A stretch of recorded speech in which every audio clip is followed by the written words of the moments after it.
You fool! Warren is dead.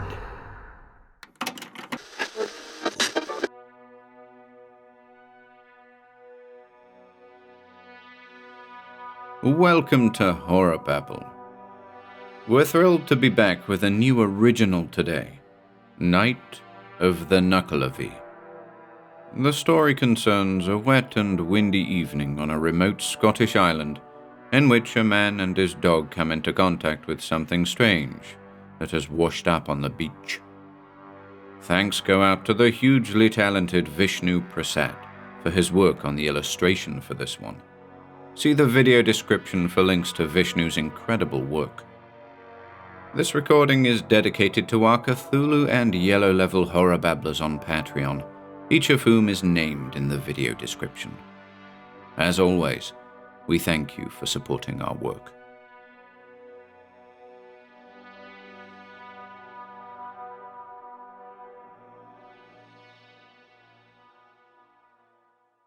Night of the Nuckelavee by Ian Gordon.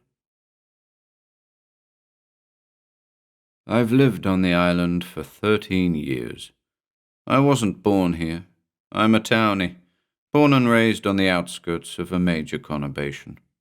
Competed in the rat race for over 2 decades, never satisfied with the cheese for which I brawled. Left in search of a better life, a quieter life. Found it on the island, discovered peace and serenity. Isolated and remote, I fend for myself, come rain or shine. Live off the grid, off the land. But this is all immaterial. For the peace and serenity of which I speak comes at a price, a risk, the scope of which townies typically are incapable of comprehending. I mean, we know risk in the city. Watch our backs after dark, keep our wallets concealed in a crowd. But these things do little to prepare us for the wilderness. The secrets of the barren plains, the windswept rocks, the tumultuous seas, the things that dwell in the shadows, lurk in ravines, linger in deep waters. Terrible secrets, horrifying realities. Such concepts dwarf the pedestrian concerns of the townie. Far too preoccupied are we with life goals and domestic mundanity. Oh, how petty it all seems to me now. How trivial, pitted against the nature of life here on the island. There are 2 of us at the bothy, myself and Io, my border collie, my only companion here on the island, aside from the herd. Neighbours a few. Most of them were born here, with the exception of 1 or 2 who, also like me, escaped to this desolate place, compelled by the stark tranquility it affords them. When the ferries come in, we might be seen gathered together by the wharf, trading wares, acquiring supplies. But all too soon we're retreating to our solitary homesteads, seeking shelter from the oncoming night, fearful of what it might bring. That's how it is now, at least for me. It's not as though I wasn't warned. That price, the risk associated with living here, I was told manifests itself as something unspeakably terrible, a creature ancient, wise, and inhumanly fierce. That's one of the reasons dogs are kept here. Dogs, too, are ancient and wise. Their senses are keen. They hear what we can't, smell what we can't, and warn us of such when danger is nearby. But in all the long years, all 13 of them, I took the furtive whispers to be the stuff of superstition. Played along, never truly believing that the words of the Greytops, that's what we called the seniors here on the island, had their basis in reality. Such ideas belong to folklore and the fiction writers. Or so I thought. Never took it seriously, until that night, the night it came. It was June, late in the evening, not sure of the day of the week. I only know that it was blowing a gale, and it was unseasonably cold, which is saying something here on the island. I'd had a hell of a job herding. I own a 15-acre small holding, across which roam 24 sheep, half a dozen dairy goats, and a couple of chickens. Prior to that night, I'd had little trouble with them. Turned a blind eye to the frequent concerns for their safety voiced by Crowley, the grey top across the hill. It was true. Other smallholders had suffered losses in the night. A lamb here, a kid there. But as a practical, level-headed individual, I refused to attribute those disappearances to anything other than mismanagement. It's easy to lose count, particularly when the wind is in your face. But I'm getting ahead of myself. You'll have to bear with me. Having corralled the sheep and the goats, I secured the chickens in the coop and returned to the bothy with Io. The wind had grown strong, so I took the decision to board up the front windows. We're north-facing here, looking out across a broad swathe of grassland towards the Atlantic Ocean. It's not uncommon for all manner of detritus to strike the windows and break the glass. The last thing you want in a storm up here is a broken window. Io and I repaired to the fireplace and sat for a while in front of the blaze. I keep a good supply of firewood in the bothy. The electricity supply up here is poor at the best of times. Besides, to live off the grid is to say goodbye to certain conveniences. For the most part, sacrifices we islanders welcome with open arms. By the flickering flames, I brushed Io. He has a double coat, so it's important to groom him at least once a month. The brushing sends the little fellow into a stupor. Understandably so. The good boy works incredibly long days. So there we were, the two of us, listening to the roar of the oncoming storm. The whistle of the wind is like music to my ears, the cry of something greater than man, something infinitely wilder and more mysterious than we mere mortals and our petty endeavours. But that particular night, the wail of the wind was unnerving, possessed of an evil portent, a tone at once despairing and urgent. I thought of the sheep and the goats in their respective pens, their sporadic bleats reminding me that they were in fact still out there, exposed to the elements. Rain was quick to follow, heavy, cold rain, most unwelcome in late June. And then the thunder, roaring it was, imbued with that same desperate pleading that had come with the wind. Io was on edge, even after his brushing. There's a look in the eyes of a dog that speaks much louder than words. It's a look that tells his master he needs to pay special attention to his surroundings, that a threat may lie in wait. This look might refer to the weather. I know how hazardous the weather can be up here. Smashed windows are the least of it. I know folks up here who have lost rooftops in storms, livestock crushed by falling debris. These are very real dangers, any of which the look in a dog's eyes might have warned you about. But Io wasn't concerned about the weather that evening. His upright ears, and the way he was sniffing the air, were the actions of a dog drawn to something much closer to home, something other than the crackle and roar of thunder. Something else was abroad, and Io was determined to seek it out, friend or foe. His pattern of expression was sniff, growl, soft bark, then a whimpering glance at me over and over again. "What is it, boy?" I asked, in response to which my faithful companion would nuzzle my ankles. "What's got you spooked?" And again, that prescient look would tell me all I needed to know. Out there in the night, something lurked, a threat to the small holding. It was about then that I really started to think about it. The legend of the Nuckelavee, I mean.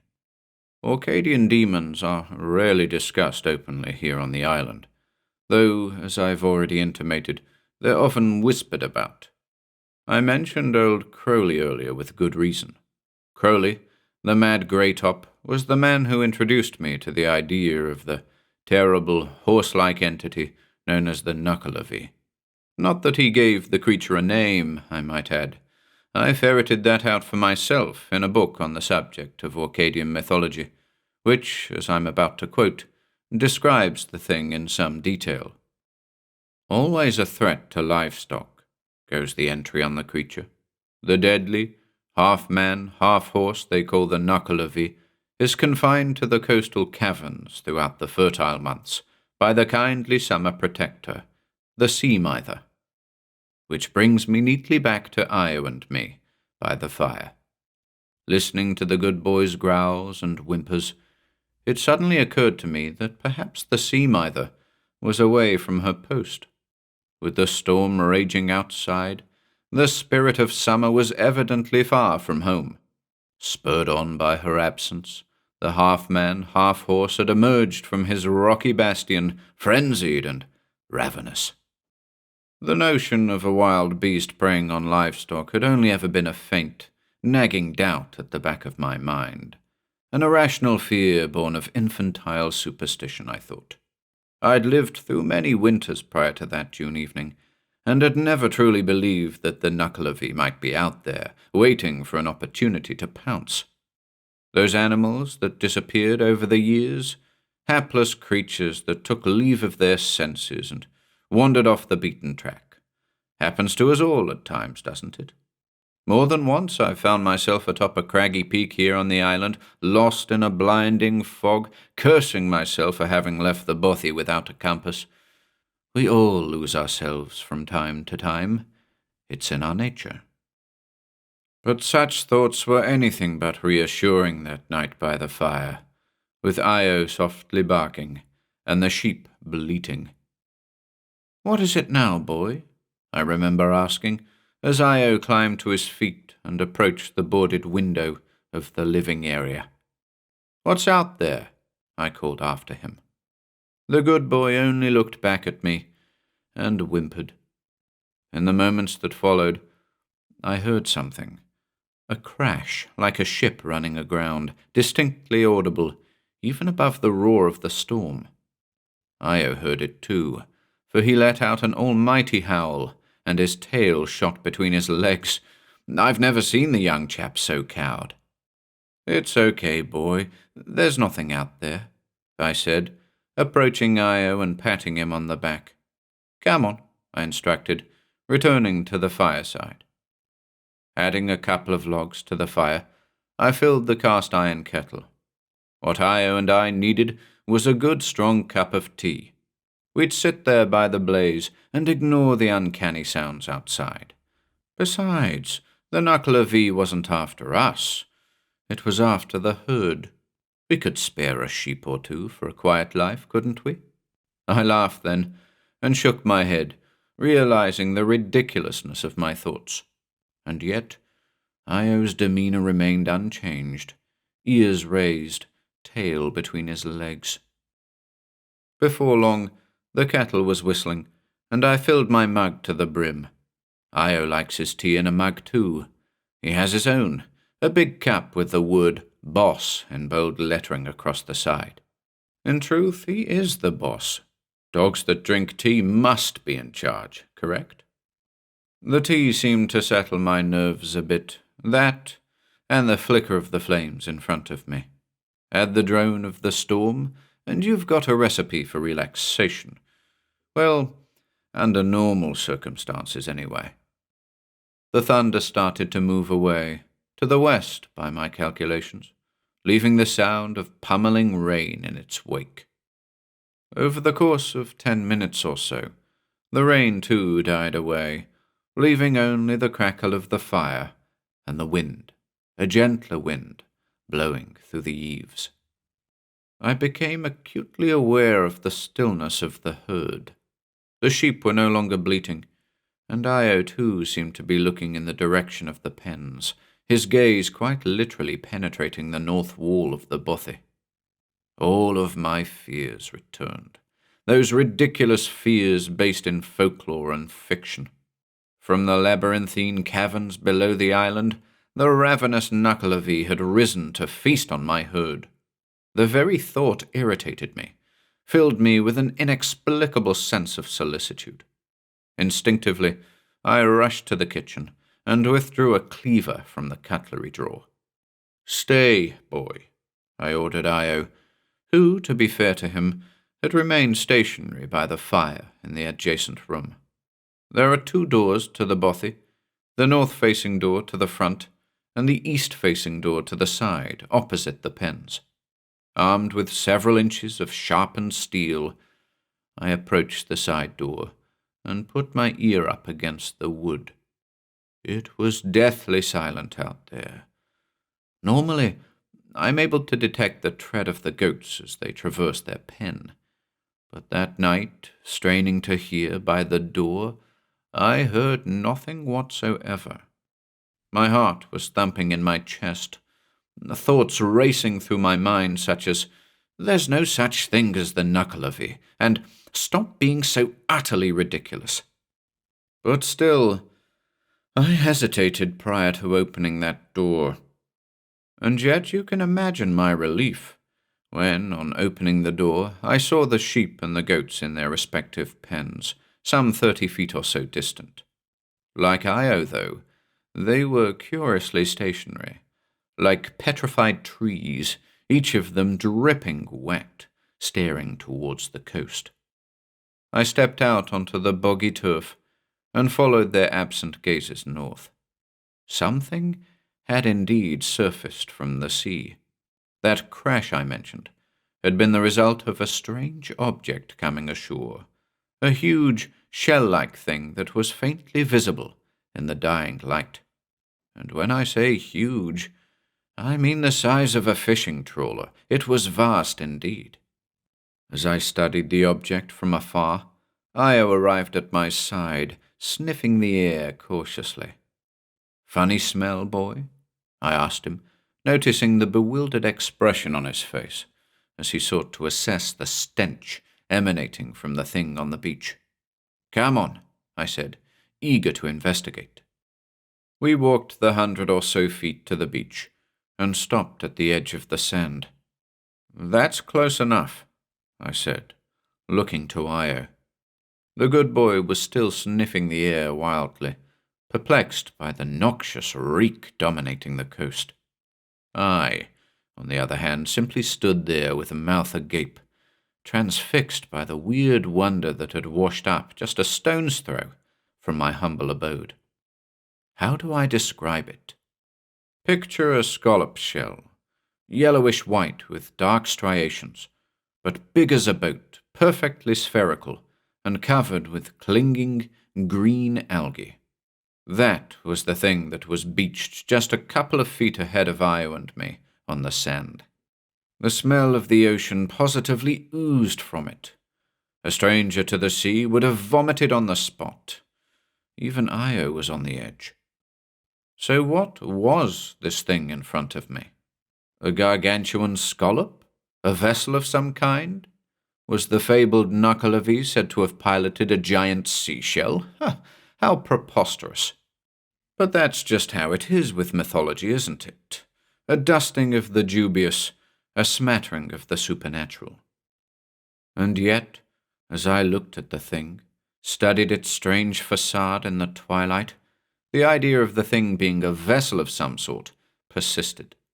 I couldn't explain it then, and I can't explain it now, but I just knew that that strange shell on the beach was a container, that its purpose was to transport something from one place to another, to transport the dreaded Nuckelavee to and from its summer hiding place, to liberate the half-man, half-horse from the confines of that warren of damp caverns. "Come on, boy," I said to Io, heading back to the bothy. Whatever that strange object on the beach was, it was probably better left undisturbed for the time being. Better to inspect it in the morning, under the safety of the sun. Perhaps I'd give old Crowley a shout. The grey top was bound to have an opinion on the subject, even if that opinion leant towards the idea of the thing being a vessel for a certain monstrous being of Orcadian legend.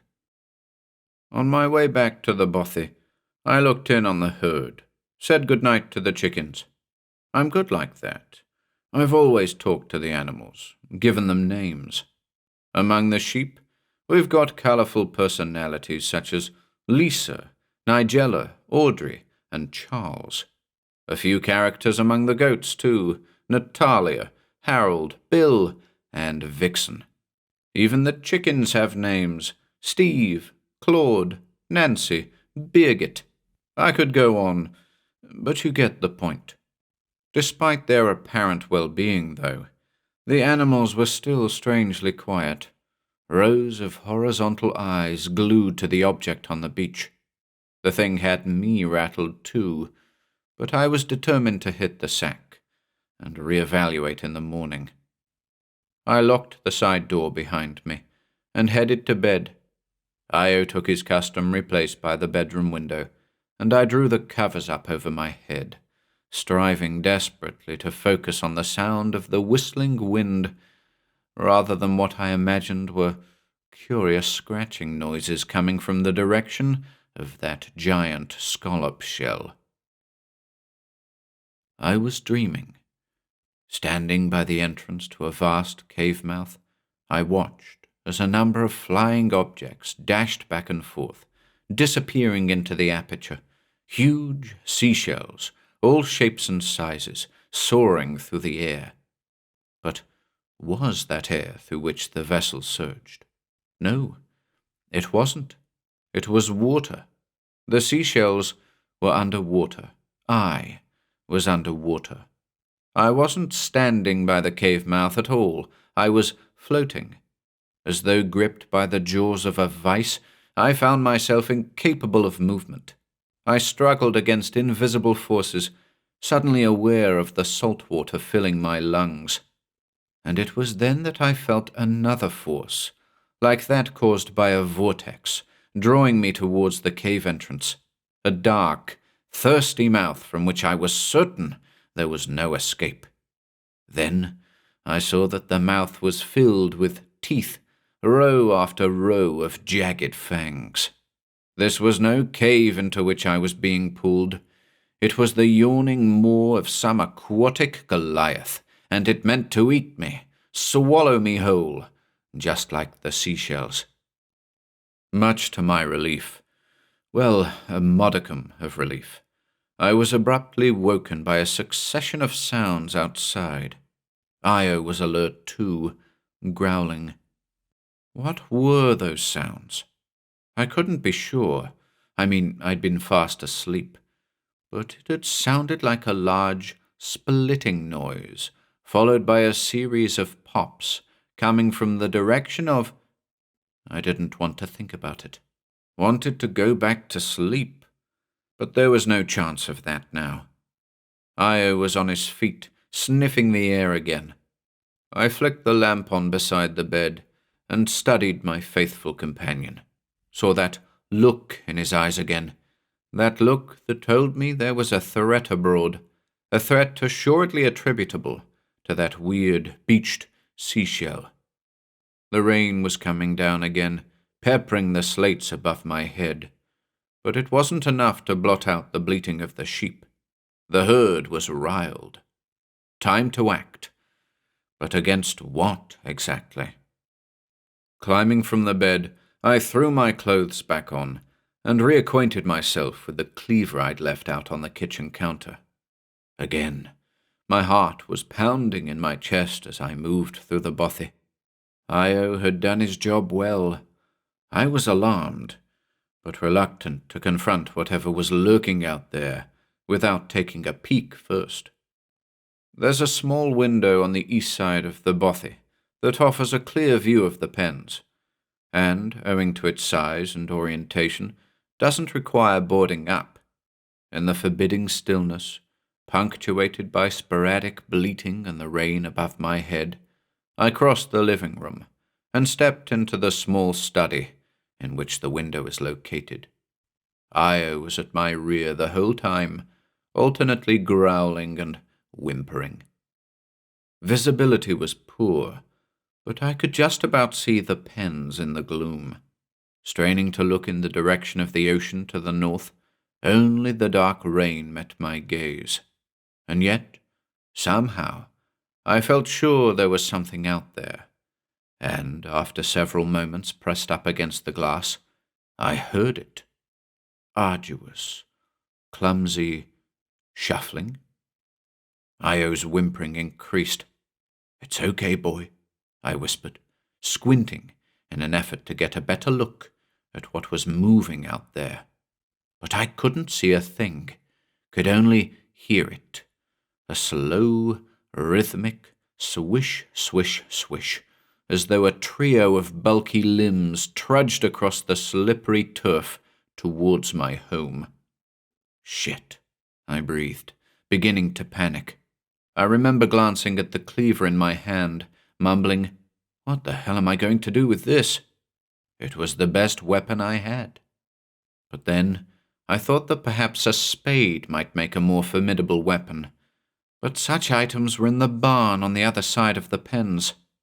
"Shit," I repeated, knowing that I'd have to make a dash for it. Approaching the side door, I psyched myself up for the task at hand. "Stay," I instructed Io, who in return offered what I interpreted as a nod of encouragement. Opening the door, I stepped out into the drizzle and closed the door behind me. Then, letting out a huge puff of air, I darted towards the barn, ignoring the bleating sheep as I went. Rushing inside, I quickly located the sought-after spade and returned to the entrance in order to survey the pens and the grassland between the bothy and the ocean. And there I stood for over 10 minutes, watching, waiting. But everything was as it should be. The sheep had ceased their bleating, the goats were huddled together comfortably, and nothing whatsoever threatened to emerge from the glum grassland to the north. But that awful smell was still in the air, the unfettered stench of the deep ocean. I counted the sheep, counted the goats, whispered their names as I did so. Not that I could be 100% sure of their identities in the misty gloom, but they were all accounted for, which, I have to admit, came as a huge relief under the circumstances. What's going on here? I remember asking myself. In all my years on the island, I'd never once fallen prey to delusions, hallucinations, whatever you want to call them. The delusory among us were the Greytops, Crowley and the like, spouting their funny omens. At least that was what I'd thought, because now, undeniably, there was something weird in my midst, a giant, inexplicable scallop shell just a stone's throw from my home, an outlandish thing indeed. Had it cracked open, letting loose a big, three-legged monster? Io had heard that din too, so had the herd, and that slow, rhythmic swish, swish, swish just outside. But if that was the case, what had happened to the thing? Where had it gone? Sensing uncertainty again, I returned to the bothy. "Io?" I called, stepping into the kitchen. "Io?" I repeated. Instantly, a wave of anxiety washed over me. Io wasn't one to wander off. Stay meant stay, be the command given out on the grasslands herding sheep, or in the kitchen by the side door. "Io?" I called again, trembling now. "Where are you, boy?" And then I felt it, a gale blowing through the bothy. The front door. I raced towards the door, spade held out in front of me, ready to strike. The door was wide open, rain was pouring inside horizontally. Io was gone. Had the good boy fled, or had something? I had to stop myself. Couldn't think about it. My best friend taken? No, not a snowflake's chance in hell. I marched back out into the rain, and, pushing fear to the back of my mind, pulled the door closed behind me. The time had come to pay another visit to that strange shell on the beach. I moved as a snail moves, slow but deliberate. I listened as I went, startled by every gust of wind, as the weather sought to deter me from my present course. The gale was throwing the rain at me in sheets, soaking me through to the bone, and it brought with it that awful stench, intensified now, so much so that I could taste it in the back of my throat. But in spite of the cold and the wet, and the relentlessness of that putrid odour, I pushed on towards the coast. A wiser man would have armed himself with a torch, but I'd been far too concerned with Io's whereabouts to give such trivial things consideration at the time. Dark clouds rolled by above, occasionally revealing the partial moon, which in turn offered fleeting glimpses of the thing on the beach. The splitting noise that had roused me from that terrible dream had indeed come from the shell. The vessel was in two pieces now, like a broken coconut, revealing two internal chambers. A murky substance had oozed out onto the sand, and a horrible smell met my nostrils, a dreadful stink much worse than that which I'd smelt from afar. What had been inside this thing? Whatever it was alive, and it was on the move. Had it taken Io, busted its way into the bothy when my back was turned? I'd seen no evidence of such by the front door, no murky fluids, no stomach-churning odours. Perhaps the door had just blown open, and the good boy had taken off running in a blind stupor. Not like Io, not like him at all. Approaching the broken shell, I took a closer look at the curious chambers within. The stench was overwhelming, but I was determined to get a better look at the thing. Both interior surfaces of the shell were smooth and pearlescent, but in the right chamber I saw what I can only describe as a number of bizarre organic elements attached to the wall. There was a brown mass, like a scallop's stomach, perhaps, yellowish-white ganglia and veined ventricles, all manner of muscles and nerves, like whatever had occupied the shell had been fused to it, and had torn itself away, and then another possibility occurred. What if something else had torn it away? And then, well, I didn't really get a good look at it in the end. I just remember the swish, swish, swish of its 3 legs, if you can call them legs, the vastness of its gelatinous torso, the round, squamous head that surmounted it, as, from out of the wind and the rain, intermittently lit by the flashing moon, the monstrous thing came running, with, at its rear, barking like a hound possessed, Io, God bless him, pursuing it. "Io!" I yelled, filled with both joy and fear, as I realized my chum was alive and kicking. The good boy didn't stop, raced after the jelly-like being as it sloshed its way forward.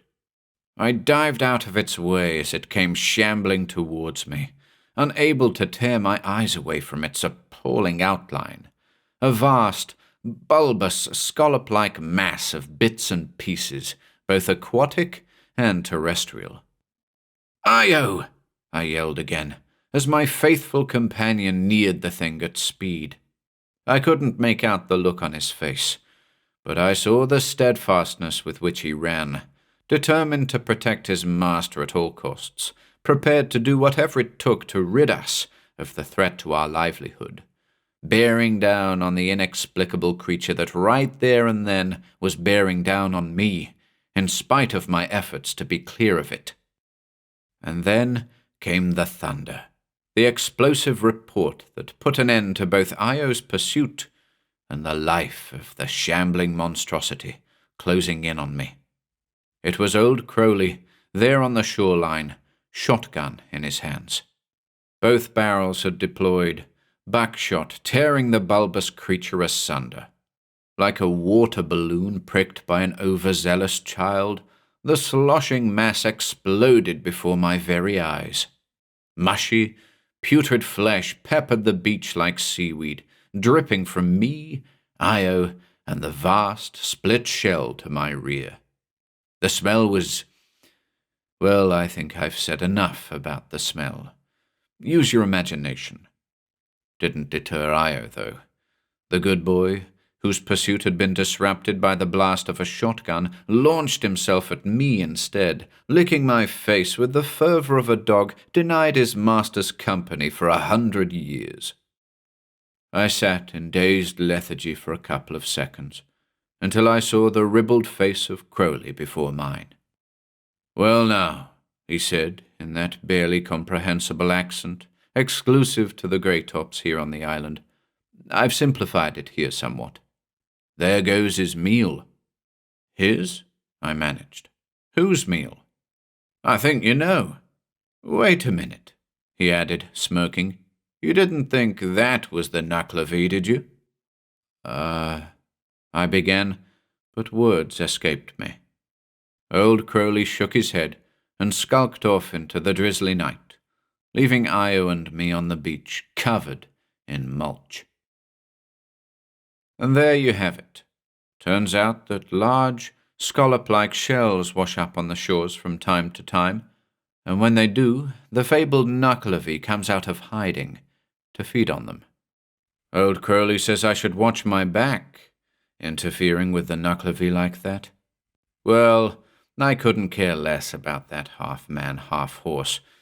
It's what I've seen with my own eyes that keeps me awake at night. The inhabitant of that giant shell, that three-legged, shambling mass. And there are more of them? More? Like I said at the beginning, here on the island, peace and serenity comes at a price, a risk, the size of which your average townie is incapable of comprehending. So how about I wrap this up with a word of warning, a little advice. To those of you thinking of relocating to these parts, watch out for giant shells. You see one, you leave it be.